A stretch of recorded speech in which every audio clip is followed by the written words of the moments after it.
Today we're talking about some key people skills that are quite easy to overlook, but also really easy to fix in your leadership role. The first one is the classic ungrateful leader. We've probably all been there. We're really busy, we've got a lot of things to get done. We assign a project to be completed by one of our team members. They work their butt off to do a great job. They do it really well and they deliver some amazing results, and crickets. You are aware that they've done a great job and probably feel pretty confident that they know that too. And then you're off moving on to the next thing. This might seem harmless and just part of being at work, but it's a recipe for disaster. People fundamentally crave recognition. When you consistently fail to acknowledge good work, it sends a message that you don't care, or perhaps even that the work that the individual did do for you wasn't quite good enough for you. And this can really demotivate the team. They'll probably stop going the extra mile if they think that either they're not doing well enough, or that you're not even noticing, or that you don't care. They'll start feeling unappreciated and ignored. So what's the fix? First of all, be specific. Don't just say, "good job," and move on. Highlight what it was specifically that you appreciated about the work that they'd done. Next, it's quite helpful to be public about your praise. If they've presented something in a meeting, say thank you and how good it was in the meeting so everyone hears it. Also, private recognition goes a long way too. This is where you actually pull them aside and say how much you appreciate the work that they did on the job for you. A little gratitude goes a long way. The second people skill mistake that leaders sometimes make is being the lone wolf leader. Some people thrive on a more independent environment, but many others need to feel connected and part of the wider team. Leaving people feeling isolated can be really detrimental. Depending on your team structure, it can be really easy to lose sight of your individual team members, particularly if you don't have a structure in place to check in with people regularly. Imagine being a new team member and never being included in any social gatherings, never looped into the discussions, or given a bit of a history so you even know what those discussions are about. You'd feel left out, unimportant, and frankly, probably a little bit miserable. This can lead to low morale, poor communication, and ultimately a bit of a dysfunctional team. This can also occur with long-standing team members who probably require less support from you and are left more to get on with it because they're trusted that they can handle it. These people are absolute stars. They're the ones that you can rely on.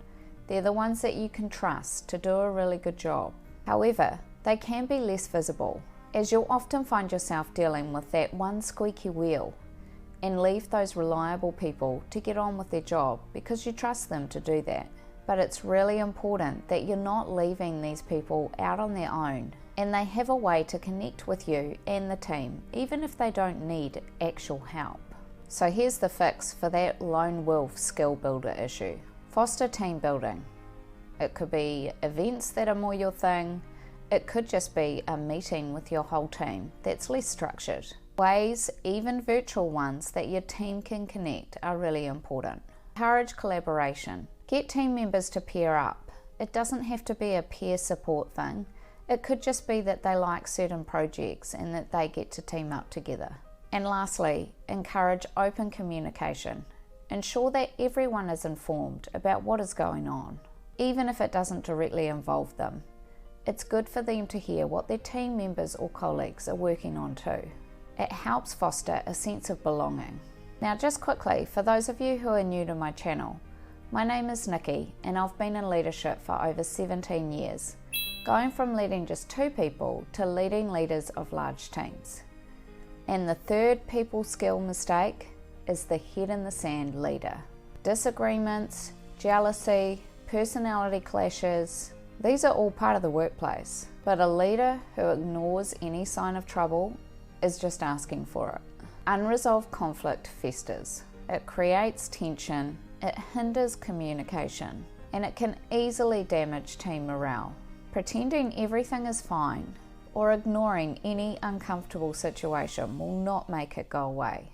I think most of us can think of leaders or situations where we have observed everyone ignoring or just watching a situation unfold with individuals who are disagreeing or having some sort of conflict. It's uncomfortable and no one really wants to get caught in the middle of it.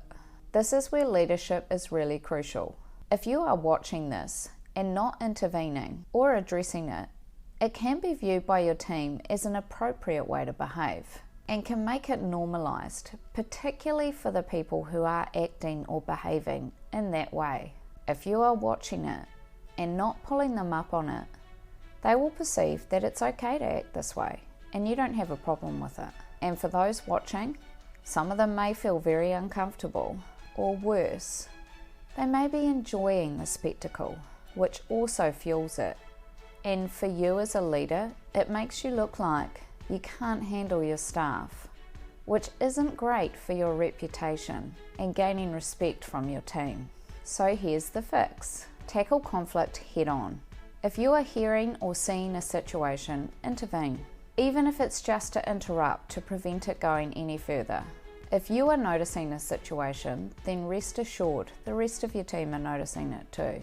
So to ignore or overlook it reflects badly on you, not just them. Try and encourage conversation and create a space where people feel that they can talk to you about this.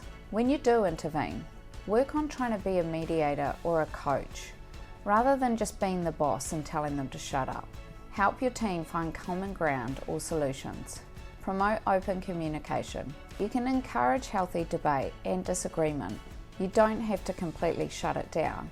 It's much more useful to help your team learn to communicate effectively than to just close it all down altogether. Conflict can always be an opportunity for growth. By addressing it head on, you can build a stronger, more resilient team, and you'll probably be respected more in your leadership role. If you want to learn more about mastering the hard talk in leadership, click on my video linked on your screen. And if you got some value out of this video and the 3 people skill mistakes, be sure to subscribe for more leadership tips. And thanks for watching.